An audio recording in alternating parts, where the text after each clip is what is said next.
2002 সালের ভোটার তালিকায় পরিবারের কারো নাম না থাকলে কি হবে? এসে গেল এই মুহূর্তের সবচেয়ে গুরুত্বপূর্ণ আপডেট।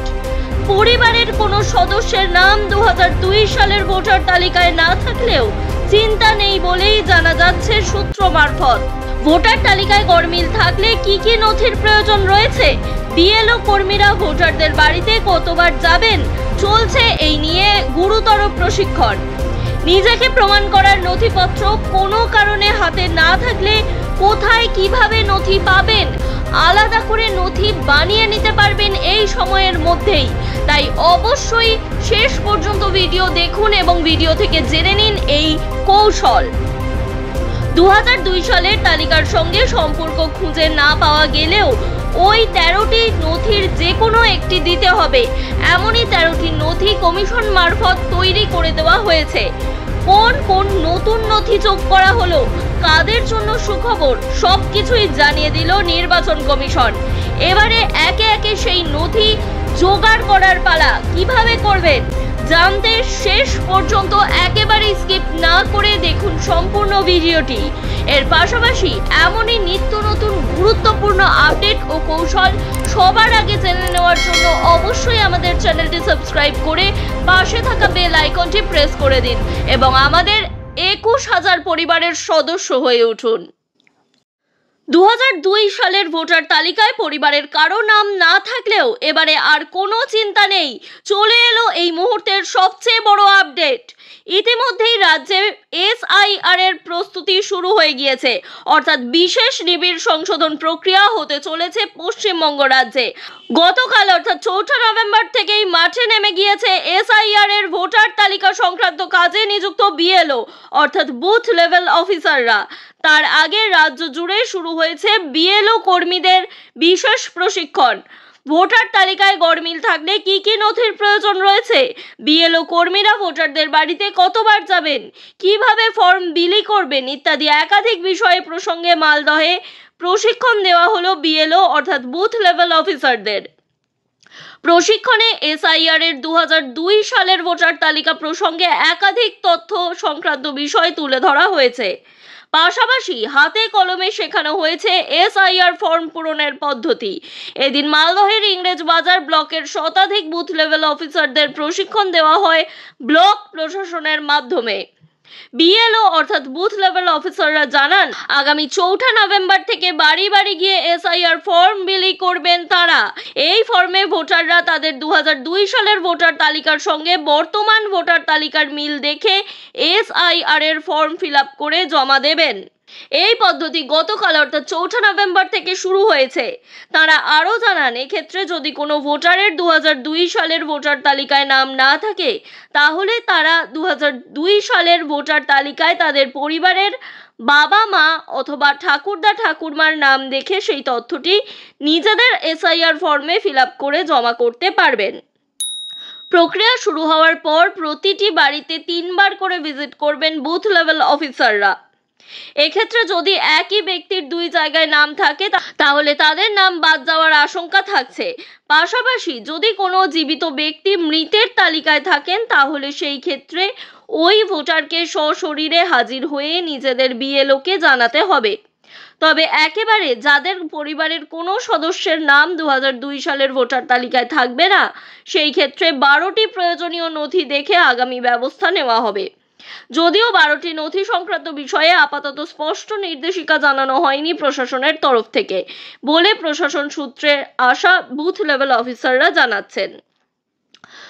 2002 সালের ভোটার তালিকায় নিজের বা পরিবারের কারোর নাম নেই, নাম না থাকলে নথি লাগবে, নাম থাকলে কোনো নথির দরকার নেই। ভোটার তালিকায় বিশেষ নিবিড় সংশোধনের জন্য 13টি নথির উল্লেখ করে দিয়েছে নির্বাচন কমিশন। তারা জানিয়েছে 2002 সালের ভোটার তালিকার সঙ্গে সম্পর্ক খুঁজে পাওয়া না গেলে ওই 13টি নথির যে কোনো একটি জমা করতে হবে। শুনানি করে সেই নথি খতিয়ে দেখা হবে। এমনকি ব্যক্তিরা নিজেদের নাগরিকত্ব প্রমাণ করার জন্য যুক্তি দাঁড় করাতে পারবেন। তারপরেই নতুন ভোটার তালিকায় সংশ্লিষ্ট ভোটারের নাম নথিভুক্ত হবে। মঙ্গলবার থেকে এনুমারেশন ফর্ম নিয়ে বাড়ি বাড়ি যাওয়া শুরু করেছেন বিএলও বা বুথ লেভেল অফিসাররা। ফলে 2002 সালের তালিকায় যাদের নাম নেই সেই ভোটাররা নথি নিয়ে চিন্তায় রয়েছেন। তারা নথি সংগ্রহে নেমেও পড়েছেন। যদিও 13টি নথির মধ্যে বেশ কয়েকটি নিয়ে সমস্যা রয়েছে। কোথায়, কিভাবে, কার কাছে গেলে ওই সব নথি পাওয়া যেতে পারে সেই বিষয়ে হদিশ দেওয়া হচ্ছে। এই ভিডিও থেকেই সেগুলি জানতে পারবেন। কেন্দ্র বা রাজ্য সরকারের দেওয়া পরিচয়পত্র, পেনশন পেমেন্ট অর্ডার। কমিশনের বেঁধে দেওয়া নথির তালিকায় প্রথমেই আছে কেন্দ্র অথবা রাজ্য সরকারের দেওয়া পরিচয়পত্র, পেনশন পেমেন্ট অর্ডার বা পিপিও। রাজ্য অথবা কেন্দ্রীয় সরকারি কর্মচারী হলে ওই নথি পাওয়া সম্ভব। স্থায়ীভাবে কাজ করছেন অথবা অবসরপ্রাপ্ত কর্মীদের কাছে ওই নথি থাকারই কথা। চাকরিতে যোগদান বা অবসরের সময় কেন্দ্র বা রাজ্য সরকারের সংশ্লিষ্ট দপ্তরের ঊর্ধ্বতন কর্তৃপক্ষ এই নথি কর্মীদের দিয়ে থাকেন, অর্থাৎ সরকারি কর্মী বা প্রাক্তন সরকারি কর্মীদের কাছে এই নথি থাকবে। 1987 সালের 1 জুলাইয়ের আগের নথি।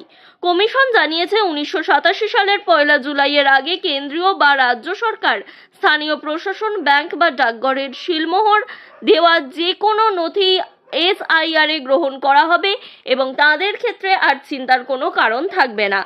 এমনকি ওই সময়ের আগে কেউ LICর নথিপত্রও দেখাতে পারবেন। কমিশনের বক্তব্য, এই সংক্রান্ত নথি সংশ্লিষ্ট ভোটারের কাছে আগে থেকেই রয়েছে, কারণ এখন এই ধরনের নথি তৈরি করা বা জোগাড় করা সমস্যার। যদিও কারো কাছে ওই নথি না থাকলে উপযুক্ত প্রমাণ দেখিয়ে সংশ্লিষ্ট কর্তৃপক্ষের কাছ থেকে সেই নথি পাওয়াও সম্ভব। জন্মের শংসাপত্র বা বার্থ সার্টিফিকেট। যে এলাকায় জন্ম সেই এলাকার পঞ্চায়েত বা পুরসভায় জন্মের শংসাপত্র বা বার্থ সার্টিফিকেটের জন্য আবেদন করতে হবে। পঞ্চায়েত এলাকায় BDO হয়ে মহকুমা শাসকের কাছে আবেদন জমা পড়ে। তার দপ্তর থেকেই ওই সার্টিফিকেট দেওয়া হয়। এখন অনলাইনেও আবেদন করা যাচ্ছে, তবে জন্মের সার্টিফিকেট নিতে গেলে বাবা মায়ের সম্পর্কে তথ্য দিতে হবে। অনলাইনে কিভাবে নিজেদের জন্মের সার্টিফিকেটের জন্য আবেদন জানাবেন তার জন্য একটি বিস্তারিত ভিডিও করা হয়েছে, যা উপরের আই বাটনে ক্লিক করে আপনারা দেখে নিতে পারেন। পাসপোর্ট। SIR এ নাগরিকত্বের প্রাথমিক প্রমাণ হিসেবে পাসপোর্টকে ধরা হয়েছে।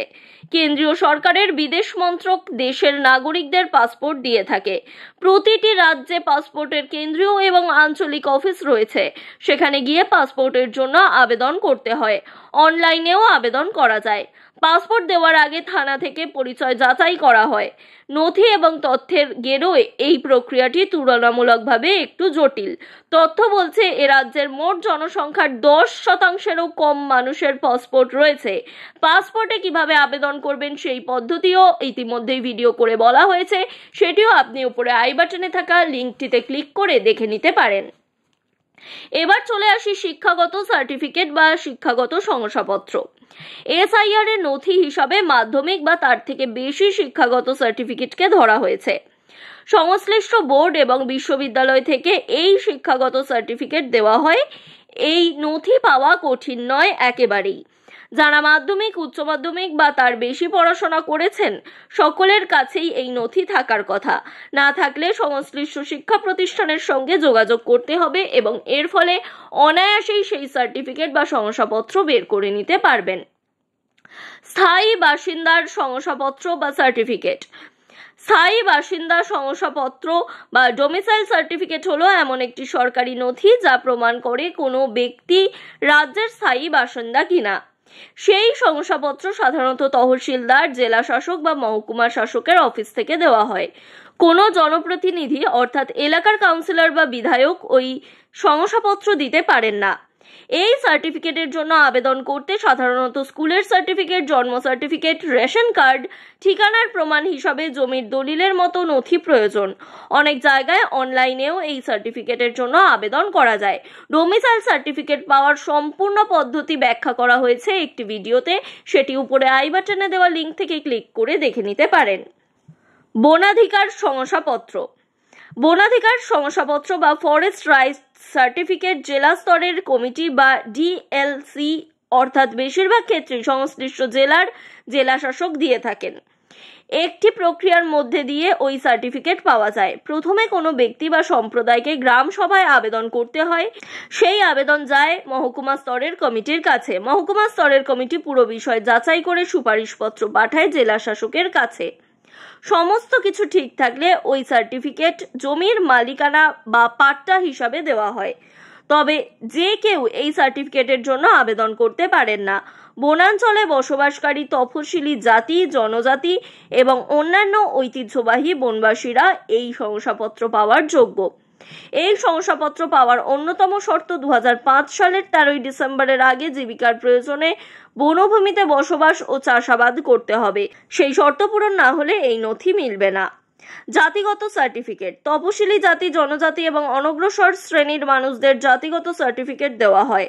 এলাকার বিডিও মারফত মহকুমা শাসকের কাছে আবেদনপত্র জমা পড়ে।